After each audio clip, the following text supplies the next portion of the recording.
So before you begin, let's make sure that you've downloaded the exercise files because it's these files that we're going to refer to throughout these tutorials. So in this case, I'm going to ask you to click on Mr. Hagues class, and then you'll see the exercise files right there. And this is only a portion of the folders that you might have downloaded. I only wanted to show you this even though we're at the early stages of developing these exercise files. The most important folder regarding for this tutorial is the EP 2.4. So go ahead and click on that and you'll notice that it has these files here, these image files rather. So click on one by one and you'll see classroom, and there's a dinner table there, and then there's the external hard drive. There we go. An SD card, and we have a softball player, and then finally the Utah drive, which is absolutely beautiful if you ever had a chance to drive up to Utah. Okay, so these are the files that you need, so please make sure you download them, and let's proceed to the next lesson.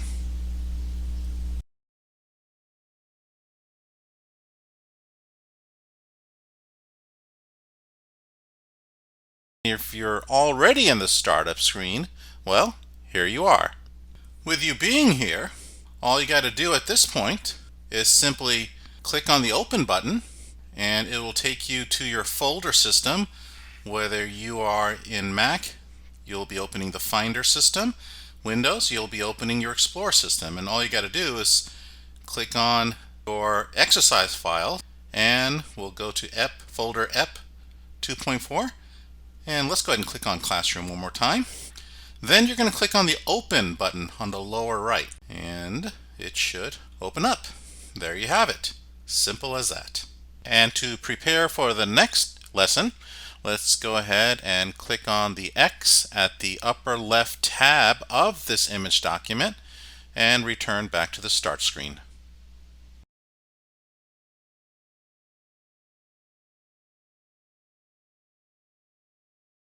For those of you who may not want to use the open button, and there may be a time where you won't even see the open button. In fact, there is a preference that you can set so you don't even have to see the start screen. I'm not quite there yet to show you how to not display the start screen, but in the meantime, if you don't have the start screen and you don't want to use the open button, well, let's go up to the very top menu and click on File and then Open. And just like the functions of the open button, it'll take you to your folder system, in this case Finder for the Mac, Explorer for the Windows, and you just click on the old Classroom and select Open, and there it is. So it opens up that document like it did in the previous video that we made. Also, with this document open, you can click on File, Open, and then you have the ability to open up a second document. This time we'll choose the external hard drive, select the file, then click Open, and now you've got two documents side by side, and you can toggle between them by clicking on the tabs on the very top.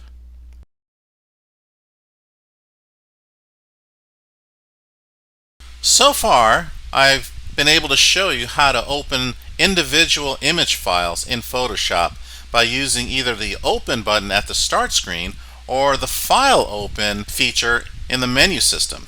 Well, let me show you how to select multiple image files, because in Photoshop you will be working with many images all at once opened up in Photoshop. So rather than having to open them individually one by one, which can be quite a daunting task, let me show you how to open up multiple files simultaneously. We're going to start at the start screen and go ahead and click on Open, and if you want, you can also select File Open on the menu system. Either way, you need to get to the folder system. And once again, I'm using a Mac, so I will have Finder open. Windows will be using Explorer. I'm going to go ahead and select the first file. Easy enough. Then I'm going to have to press on a Mac the Command key. If you're using Windows, press and hold the Control key. So with the Command or Control key selected and held down, I'm going to select a second file. Notice both the classroom and the dinner plate files are selected. And then I'm going to skip over a few files and select softball. There you have it. And if I was to press the open button on the lower right, all three files will open up in Photoshop. Before I do any of that, let me show you more on this. I'm going to go ahead and click on the white area, or just outside the white area, and I'll deselect my selection. Now I'm going to demonstrate that again. Press and hold the Command key if you're using a Mac, the Control key if you're using a Windows. I'm going to select Utah drive, then I'm going to select the external hard drive, and then I'm going to select Classroom. Notice every other file pretty much is selected. And if I was to press the Open key, all three of these files would be opened up. Now, are we done yet? Not quite. Let me go ahead and press outside the area and deselect my selections. This time I'm going to show you how to select all of these files. Now you might be thinking, well, if I press and hold the Command or the Control key and select the files one at a time, I'll have them all selected. And you can do that. But a more efficient way of doing this is instead holding down the Shift key. Make sure that the Shift key is pressed down and held down. I'm going to select the first file, which is Classroom, and then I'm going to go straight down without selecting any other file in between and select the last file, which is the Utah drive. Notice all files in between are now selected. Pretty incredible. Okay, now I'm going to click out of there and let's go ahead and open up some files. So I'm going to go ahead and press and hold the Command key for the Mac, Control key for the Windows, and I'm going to select the first file, and then I'm going to select the third file, the Classroom and the external hard drive, and press Open, and notice that both files are opened up. As you can see, I can toggle between both image documents and I have them open. Now, I'm not done demonstrating. I'm going to go ahead and close both documents and return to the Start screen. Click on Open, and this time I want to demonstrate once again the Shift key. So I'm going to press down and hold the Shift key. I'm going to select the first file, which is Classroom, the last file, which is Utah drive, and you'll notice that all files in between are selected. I'm going to press Open, and there you have it. The tabs for all of the documents are now opened.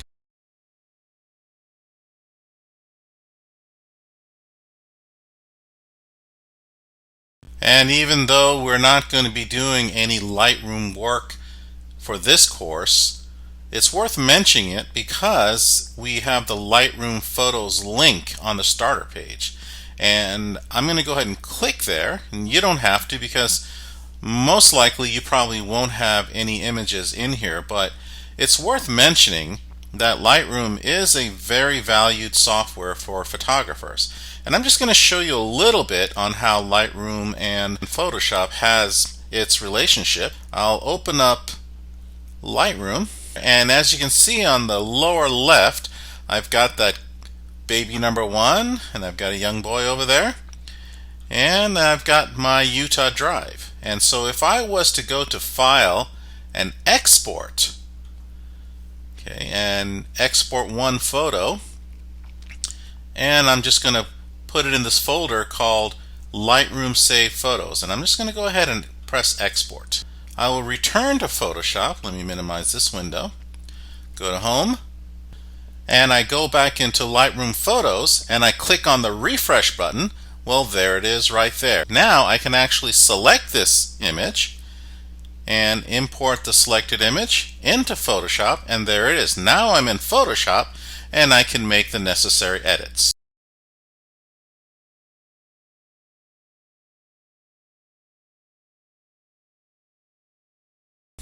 The next link down is the cloud documents. So let's click on that, and there's a strong likelihood that you may not see anything in there, and that's fine because, well, most likely I didn't show you yet how to do that. But if you do, well, then you're ahead of the game. For those of us who are just figuring out what the cloud documents are, let me go ahead and start by saying that the easy part, of course, is importing these images into Photoshop. So we have a colorful image over here, and I'm going to go ahead and click on that, and it'll open up in Photoshop. As you can see, here it is. Just like any other image document, we have it opened in Photoshop. You'll notice on the upper left there is the symbol of the cloud, okay, which tells that this document is stored inside the cloud. So how do we get images into this screen here, into the cloud documents? Let's go to the home screen, and let's go ahead and click open, and open one of the exercise files. Exercise files, there it is, and let's go ahead and open up, let's do the dinner plate. Give it a second. Now there it is. Now if I wanted to save this onto the cloud, I would do File, Save As, and now it'll say here Save to Cloud Documents, and I'm going to go ahead and click here, and I'll be saving this as dinner plate, and I'll just click Save. Alright, and notice that the cloud icon appears on the upper left, and if I was to click out of this document and back into the Start menu and into the Cloud Documents, well, there it is. That's all you got to do.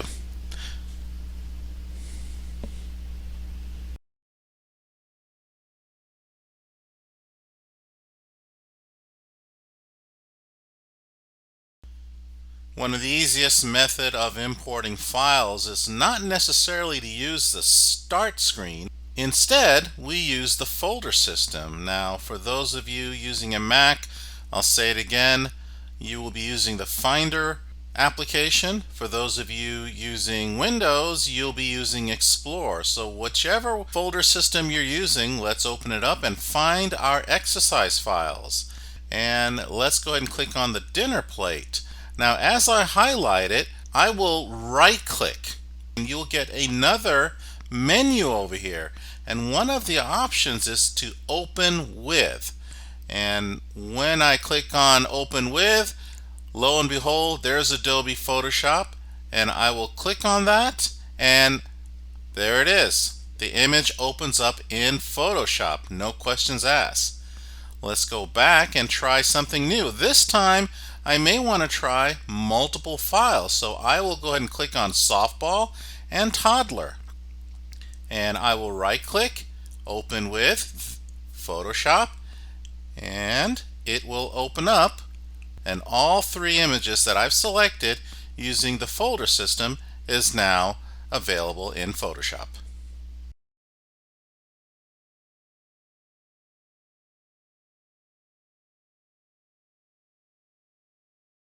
And let's stick with our folder systems.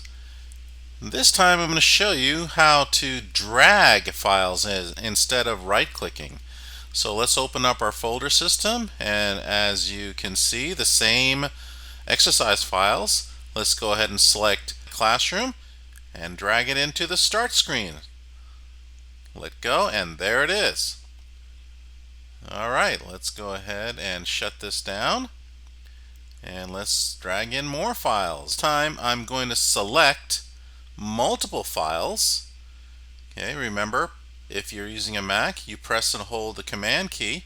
If you're using Windows, it's the Control key. So I'm going to select 1, 2, 3, and 4 files and drag them all in. And all 4 files are now in Photoshop.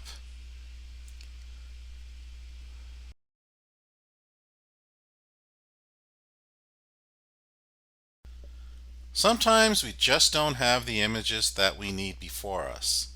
So there's no point of taking out our camera phones looking for images if they're not there.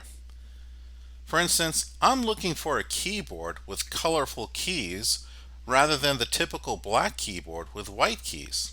And since I'm using Macintoshes, I don't have the luxury of taking a picture of a monitor with the Windows logo on there. So what do? I resort to the internet. So let's go ahead and open up a browser and enter the Google search engine. And let's look for that keyboard. So let's type in keyboard and press return. And look at that. I've got many options over here. Well, I see a keyboard that I kind of like. So I'm going to click on that.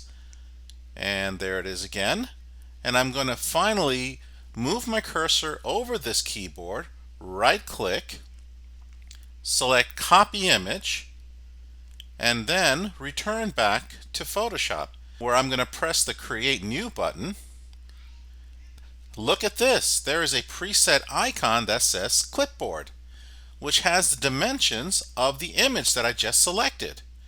And if I press create, a canvas is now created that'll fit that image. And I'm just going to go ahead and click on edit, paste. If you're using a Macintosh, you will go ahead and use Command V. A Windows will use Control V, and the image is pasted right onto the canvas. Alright, let's go ahead and look for that Windows monitor. And instead, I'll return back to the Google search engine, and I will type in computer monitor. And there is a good looking monitor right there. I'm going to click on that image. Then I'm going to move the cursor over that image that appears before me, right click, select copy image, and this time you notice that Photoshop returns to the image that I just copied in there. So I'm going to have to use new. Notice once again the clipboard preset icon appears. I'm going to double click, and a new canvas is made, and I'm going to go ahead and paste that in there, and there's my Windows.